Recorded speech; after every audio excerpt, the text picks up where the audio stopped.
Hello, and welcome to episode 2 of Uncut with KJH. These are uncut, unedited, unmessed with videos so that you can see the good, the bad, and the ugly.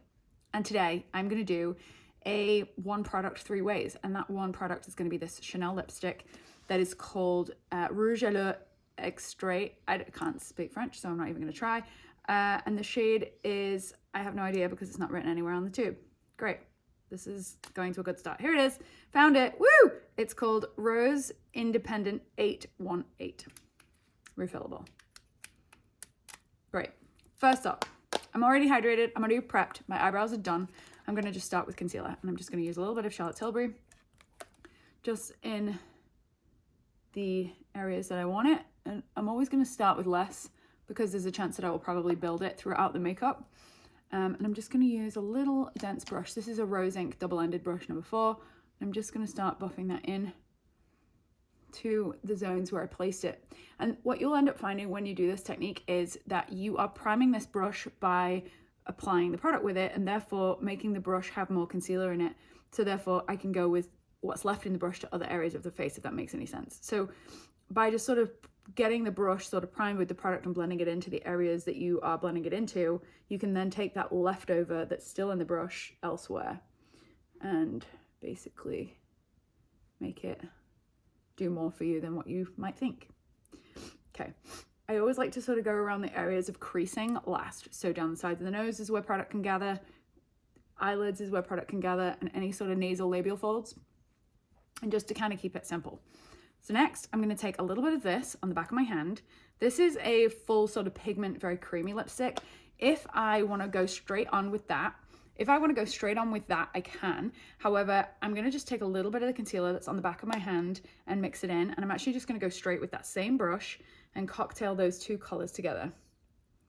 And then I'm going to go straight onto my cheek with that and create a blush. So obviously, you know, like back in the times when maybe your grandmother would have put blush on her cheek. This trend and this technique has been around for a very, very, very long time. And it is tried and true and it works. So anything that's cream can be used in multiple ways, in my opinion. So don't forget it. And just really taking your time to blend. And the method of applying a little and sort of gradually adding to it is, in my opinion, kind of the best recipe because it's much easier to add than it is to take product away.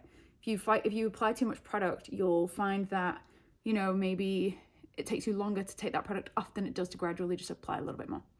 Okay, so pressure should get lighter with every single step that you do. So what I mean by that is I'm changing my pressure of my brush, like with applying blush now, because I don't want to remove the products that I had on underneath the blush. For example, if I was sort of really buffing hard with the texture of this brush, I could be removing my concealer that's underneath, and I don't really want to do that. Let me just check that I'm even on both sides. Let's fingers crossed I am. I'm going to do a little bit of bronzer before I decide what kind of lip and cheek that I'm going to do. I am going to use the same product though. This is the Charlotte Tilbury bronzer in Beautiful Skin Sun Kissed Glow Bronzer in the shade Medium. And for a brush, I'm going to just take this. This is my number 2 KJH Spectrum. And I'm just going to sweep it into the pan and then push it into the hairline a little bit. I don't really have too much of a method for bronzer most of the time because I just want it to give me a bit more of a glow, a little bit more of color in my complexion. And I typically don't love bronzer with my red hair, but I feel a little bit pale right now, so I'm going to go a little bit more bronzy than usual. And I'm just going to skim it under the cheekbone, into the temples, and the more that you can kind of get into the hairline, the more natural it will look. Like if you really feed it to the hairline. Also, if your ears are exposed, do the ears. If your neck is exposed, bring it a little bit down your neck. Bronzer is a really, really great product to help you, you know, connect everything together. Like if your chest is a little bit paler than your face, because of whatever reason, maybe even in the sun, bronzer is a really great tool to sort of just lift all of that a little bit, or connect it all, I mean. A little bit of the lids. Okay, so there we are. And before I kind of move on to anything else, I'm just going to take a little bit of this on the lip and then a small little smudgy brush. This is my number 13 from my KJH collection with Spectrum. I'm going to just blend that in. So now I've got the same color on my lips and my cheeks, which I kind of like that. I feel like it's a kind of a vintage, it adds like a vintage, almost like Renaissance kind of vibe, just very sort of painted, painterly, pretty, easy. Like if I was traveling for just like a quick weekend and I didn't want to do much makeup while I was away, this is kind of the essentials that I would travel with. A lipstick that I can use multiple ways.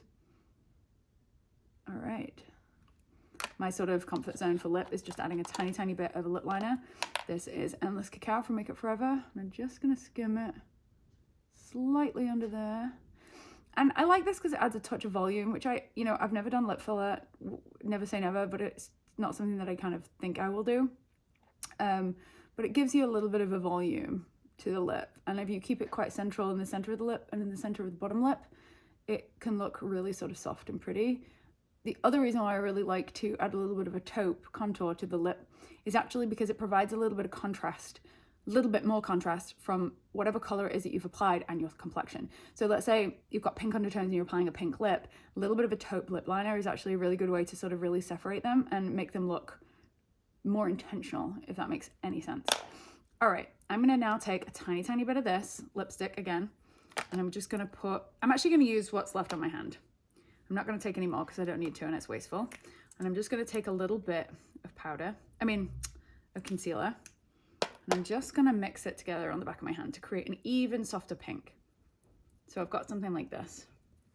And now just with my finger, I'm just gonna press it in to create a little soft wash of color. Sophie, could you pass me a setting face powder from the drawer, please, honey? Lovely, thank you so much. Okay, same on the other side. Whenever you use creams on the eyes, you absolutely have to set them unless they are a long wear eye product, obviously. But this type of thing, because I'm using concealer and lipstick together, I definitely have to put powder over this. I'm just gonna take a brush that has maybe a little bit of color already in it, but that's fine. I just dusted it on my towel to make sure that it didn't transfer anything. And now I'm gonna take my powder and put a little bit over the lid. So then we've got this powder here, put it in the crease so that things don't move. And while I'm there, I'm actually just gonna transfer powder into the areas where I want it with this small brush. I really like using small brushes for powdering because I think that it keeps it quite precise and just where you want it to be. I think too much powder isn't necessary for everybody and it might not be what you're going for. So using small brushes is definitely advantageous in making the powder not look like it's there. Finally, I'm going to do a touch of mascara and then a little bit of highlighter, and that probably is it. Like, this is something that I would kind of do on a celebrity client and then sort of elaborate with maybe a liner or even a lash or even maybe a red lip. Just to sort of like, what I mean by what I just said is I cocktail a lot of my products. I don't typically use one thing for just the one thing. I'll use a few things for many things. Like I've got this eyeshadow that I use from Rodial called Eye Sculpt, and it's like a taupe eyeshadow. I use that as a lip liner on a lot of people because it just gives that perfect lip edge, kind of blurry, slightly plumped volume to the lip. This is Tower 28 Makewaves mascara. I love it so much. The team over at Tower 28 are so talented and they make such gorgeous products. And I believe this might be one of the top selling mascaras at Sephora right now. And I think that is because it's one of the best. Wouldn't you agree, Sophie? Sophie said yes. She's behind the camera and she's being quiet. Okay, so here we are. Soft, natural, pretty. This is something that I would sort of start my makeup with in the day. If I knew that I was going to do my makeup again later that day, this is sort of the perfect sort of starting point. I'm going to do a touch of Cookie highlighter from Benefit with the number 8 brush from Sculpt by Spectrum. And I actually really love the size of this mirror. So I'm going to use this mirror as my compact. And I'm just going to very precisely just place a little pinpoint of shine from this powder just on a few areas. If the ears are exposed, do the ears. You'll understand what I mean when you're in a photo. If you're in a photo situation, you'd be like, oh, I wish that gleam connected. And actually, I'm gonna just take a smaller brush now because I want a little bit in the brow because I really like this sort of pretty angel glow that's happening. And actually, I could even take a little of that across the Cupid's bow if you feel like it. All right, I'm just gonna take another brush just to blend everything in. Something like kind of my number 8, for example, from Spectrum. just to sort of soften any harder lines. And I think I am done. The one last little thing I'm going to do is just go back in with this. You'll notice when you watch me do makeup, I like to sort of do a little of something and then come back to it later, because I'm like priming with a thin layer of it perhaps whilst I'm beginning, and then I'll like add to it a little. Do you see? Like I just added a little bit more of that pink because it felt like necessary, and I could even easily add more of that pink to my cheek if I felt like it was necessary at the end of the makeup. Also, I think sometimes the skin sort of, you know, absorbs a little bit of something, and it sort of sinks in and becomes maybe easy on the eye, and then you're like, oh yeah, I think I could actually do a little bit more of that. So applying a little bit of product gradually, mixing your products, using things multiple ways is the moral of the story in this video. I hope you like this. You know what to do. Click like, click subscribe if you're not already, and thanks for watching. Let me know if you have any questions in the comments below.